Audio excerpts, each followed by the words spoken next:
it's me, Bussy, and welcome back to Hot or Rat. And today we'll be reviewing episode 7 of RuPaul's Drag Race UK Season 3, aka How to Film a Season in 10 Days. Just kidding, but we will be discussing the latest tea, rumors, and hot gossip concerning those ripping 10 days at the end of today's episode. River and Willam had a little back and forth on Twitter, and I joined Alaska and Willam on their podcast where we discussed said matters. We'll also be taking a look at some of the spicier details from River and Chorissa's exit interviews, so stay tuned for all of that. But first, tonight our queens were challenged to serve not 1, not 2, but 3 looks on the runway in the Miss Fugly Friend You Gotta Love Yourself beauty pageant. And since each queen served 3 looks, I'll be ranking them on how I thought they did as a whole, from rawest rat to hottest hot. Without any further ado, first up, it's Scarlett Hyland. Although she is at the bottom of my list tonight, she had one of my favorite swimwear looks. She's giving me Crazy Cat Lady meets Katya's latex swimwear look from All Stars. I love that she took this, what is this, like kind of 50s swimwear type of silhouette and then put a crazy cat face print on it. Brilliant for this pageant. Plus she showed us everything that she could do on the runway, including coughing up fur balls. This look was hot. But for her second look, she definitely is giving harlot in this look. Now, I have to say I was a little bit confused by the title of this runway category. They called it Charity Shop Chic. So I'm going to be evaluating them based on the word chicness, combined with the pageant being fugly. And unfortunately, I don't think Scarlett met either of those briefs. I think she kind of fell into the trap here of wanting to actually look good for this runway category, which was a shame because I think it would have been really, really easy to just pick out 5 things that looked ugly. With like chicness, I think being second in priority here, I don't know. I do think she looks cute though. It's very Sweet 16 going to like Homecoming or 30-year-old Streetwalker. What are the other? But unfortunately, I do think this dress belongs back on the rack. It's gonna be a rat. And finally, for the fugly but fashionable look that she served tonight, she came out and I immediately thought of like Vicky Pollard, which is pretty close to what she was actually doing, which was apparently kind of giving an homage to Bianca from the British soap opera EastEnders. Remember they did the BeastEnders soap opera challenge last season? Which, by the way, if you didn't catch it, also explains her exit line when she says, "You're not my mother," to RuPaul. It's a quote from the show. Anywho, this look, is it fugly? Absolutely. But is it fashion? I don't see it at all. And because this is a final look in a beauty pageant, this is where I would expecting the girls to be serving full drama, high drag, maybe some kind of gown, some kind of huge ugly dress, you know. Look by itself I think is really fun, but for the category, it's not gonna cross the finish line for me. It's gonna be a rat. Seeing all the different ways the queens interpreted this final runway though really does make me question what their original prompt was for these looks. Because often what the girls are told the runways are going to be aren't exactly what we as viewers hear that they are. For example, Charity Case in her little exit interview thing that she did said that the Spice Girls runway that we saw as Night of 1,000 Spice Girls was actually briefed to them as a look inspired by the Spice Girls. Anywho, next up, she lives in a pineapple under the sea.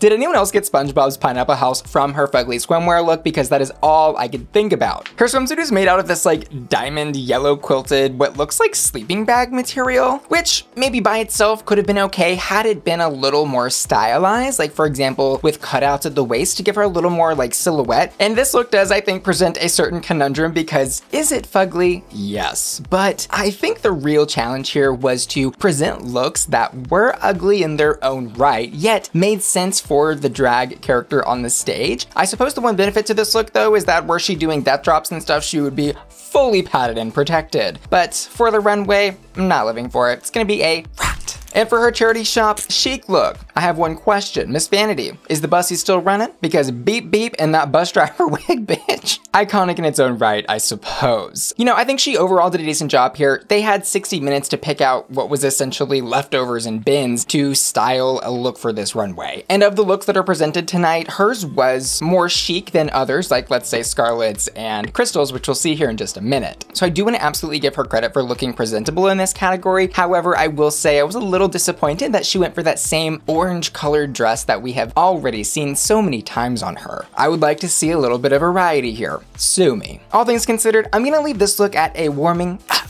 And finally, wow. This is one of the most stunning, fugly yet fashionable looks on the runway tonight. I think that this dress is a reference to the iconic Naomi Campbell look, the very same one that Astina Mandela wore an homage to last season. But overall, I love this look. I mean, ugly, absolutely, but stunning, absolutely. Vanity, this look is hot. And coming in third tonight for me is going to be Ella Vaday. Her swimwear look is definitely giving me like a Lisa Frank vibe, which I kind of liked, but is this look fugly? Is it bad? I don't know. It actually kind of just looks like something Ella would wear normally. And while this look didn't make a huge splash, it is presentable and ugly enough that I personally wouldn't wear it, so I'm gonna leave it at a warming up. Now, moving into her charity shop chic look. Definitely looks like it came from a charity shop. Yeah. It's ugly. It is ugly. Woo! It's giving me like sexy secretary that hasn't refreshed her closet in 50 years. So I think she did a pretty good job at it. And, you know, she styled it well. So I'm gonna give this one a hat. And finally, for fugly but fashionable, this look is actually quite a good look, which was kind of my challenge with her first two looks, is like, she really just kind of looks like this is stuff that she had in her closet that she would be wearing anyways. And while I don't think it's fugly, I do think it does meet the level of being in bad taste with the crazy tartan pattern that it has all through in it with the rouging in the pants and then, you know, the sequins draped across like one side of her body. But something about it still does kind of have that like intriguing, fashionable runway vibe to it. So gonna give this look a hat. Overall, Ella was, I think, one of the most interesting people to watch on this runway tonight because she looked presentable in all of her looks and didn't, I think, fully embrace the ugly as much as she could have. Definitely could have pushed that boundary a little bit further, but overall, I've gotta say, her looks were strong. I think perfectly in the middle of the pack. Next up, Kitty Scott Claus and fugly fashion taste. For her swimwear look, I think she did a really great job here of creating a character. She was having so much fun on the runway that I couldn't help but have fun with her. The crazy mangled wig that she has on top of her head, the teeth, the silliness and camp of it all was really, really fun. And I think it was absolutely necessary that she had all those little fine-tuned details about this look because kind of like Ella's, I actually don't think it's that fugly. It kind of just looks like something she would wear for a swimwear category. Were they told just to bring a swimwear look and then at the last minute they were told to make it ugly? I think so. Kitty, I'm diving in. This look is hot. And as for her charity shop chic look, I love this look on Kitty. It's so much fun.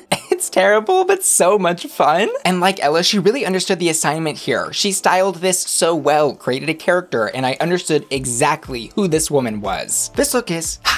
And for her final look, is it fugly? Yes. It's hideous. It's terrible. Those oversized, like billowing clown sleeves, the name written across the front of the t-shirt, and then that giant blue like schmucky dress thing that turns into a skirt. Every detail of this is just horrid. And I think for that half of the brief, yes, she absolutely met that. But is it fashion?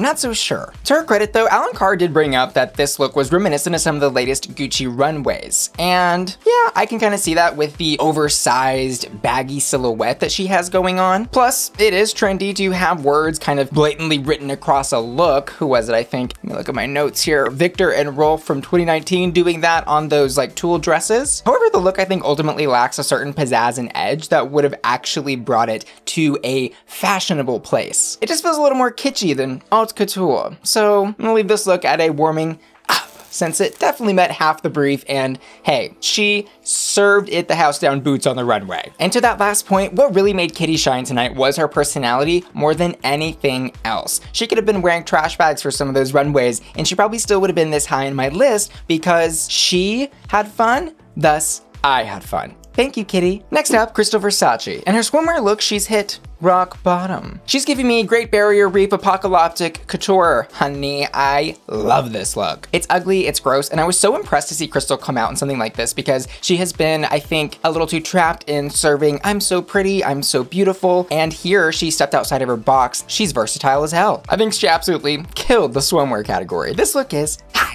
As for her charity shop chic look, I think she did okay. It's a little streetwalkery, as Rue said, similar to Scarlett's, and this look, while it's not very impressive in that it is basically just an LBD, I was gagged, gooped, and shook, I'm still shaking and crying, that she took off her makeup for this, took off her makeup for the next look, and ultimately served us 3 different drag mugs in, what, 2.5 hours? I can't even do 1 drag mug in 2.5 hours. The gumption, the gall, the audacity of it all. Just for the skill and talent of changing her makeup so drastically from the first to second look, I'm gonna give that a hot. But the look itself, kind of boring. Gonna leave it with a warming up. And finally, Real Monsters. This runway, beautiful, edgy, fun, fugly but fashionable. Literally to a T meets this runway category. It was very much reminding me of some of those runways that we saw recently on season 13 for that furry monster category they did. Everything about it is brilliant. The colors, the makeup, the giant tongue, the eyes on the boot. The details of this are so finessed and so perfect, and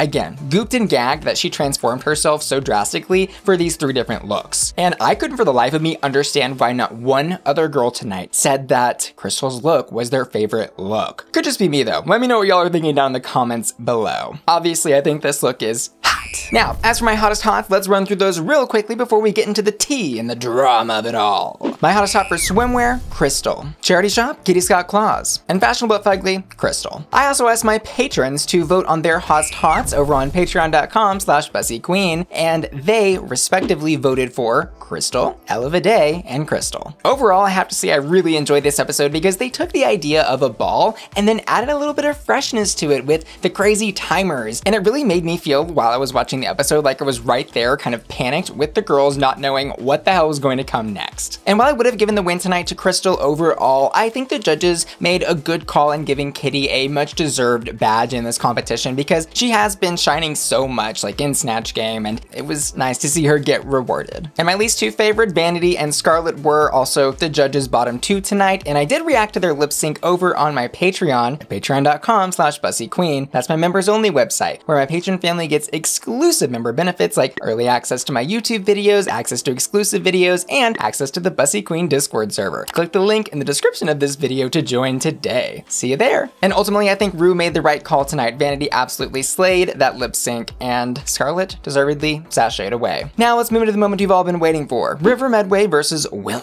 You'll remember that several months ago, Willam was hinting that the production for Drag Race UK 3 was rushed and the mental health coordinator was quitting and they filmed the season in 10 days and all sorts of crazy hearsay. She has since backtracked and then redoubled down on the 10-day statement. Despite the fact that we've even seen evidence in this season, such as like confessionals talking about rehearsing for the next day, that the season wasn't filmed in 10 days. There's no way. And probably due to NDAs, none of the queens were chiming in on this. Or maybe they were just ignoring it, who knows? But finally, I guess River Medway had enough, and on November 1st, after her elimination, she went off in a series of tweets. The first one reading, "Why does everyone and their sister think they know everything about Drag Race and how it works? You're all so dramatic. It's just a fun TV show about drag queens. Stop being so rude and hateful." The next one read, quote, "It was filmed in 10 days. Yeah, and we slept in bunk beds and we're all locked up in prison cells under the studios." Hats off to that one. Of course, that got Willam's attention, and Willam responded saying, "I'm just going off what girls who were there told me and Courtney. Wouldn't be the first time I wasn't factual, but it's nice to have something to tweet about, huh?" And River didn't reply to that, but did finish her series of tweets saying this: "So many misconceptions or things taken out of context and people speaking about things they have no clue about. Just enjoy the show because it's pretty fab. 10 days confirmed. You heard it here first as spilled by River Medway." And we did learn a little more about where Willam got this information on the latest episode of Hot Goss, which, if you tuned in, you heard that I was there for. I brought up that little tweet exchange to Willam and Alaska, and Willam clarified that the person who was giving them the goss was not actually somebody who was on the set. So I'll tell you where I got my intel, if and we can bleep out the name, but a couple of the other season 1 and 2 girls from UK were at for the party with all the girls. They were all talking about it, and in particular was saying it. I know, right? How to film a season in 10 days. That's where I got the info about a 10-day season, and they forced it because Rue was going off to film something else. So who do you think got that from, though? Because obviously she wasn't on the set of season 3, was she? No, but there were season 2 girls there and maybe season 3 girls there. I forget everybody that was there. Ultimately, though, I think this whole situation is a great reminder that we should all, take gossip and drama and rumors with a grain of salt and to enjoy said tea and drama passively. It's fun to drink, but there's never any reason to go after anyone for, telling a story about what they heard. As for River and Charice's exit interviews, the tea I have for you from those is that Miss River apparently couldn't do her first, second, or third Snatch Game choice, and that's how she ended up with Amy Childs. And Charissa wanted to do Yellow Mother, aka Marge from The Simpsons, but couldn't due to copyright reasons. She also was pretty vocal about how she felt that she did not deserve to be in the bottom, which I agree with. And even said that looking back at the situation of the double elimination, she should have asked RuPaul to reconsider her decision. Can y'all imagine how that would have gone over? Wow, I look beautiful. Anywho, let me know what you're thinking about all of this down in the comments below. Did you agree with the outcome of the episode? Who would you have put in the bottom, and who do you think deserved the win? And what do you think about all the drama? And I want to thank you for watching today's video and give a special shout out to Kevin Stubbs, Franca, Merrick, Grace, Lewis, Saint, Brian, and Tracy Resso, who've all just joined my Patreon at the tier, and Lark, Angel, Cyrus, Felicia, Goody P, Jared Brox, JB, Joseph, Josh Marchant, JP in Dallas, Laura, Matthew, Miss F, Neely, Ochi Debuse, Rochambeau, Scooby Snacks, Sailor, Steven, Tom Jaco, Tom Young, Topher, Triton, and Wheelie, who are all supporting me at my Bussy Quinn Collector tier. See you later. Love ya. Bye.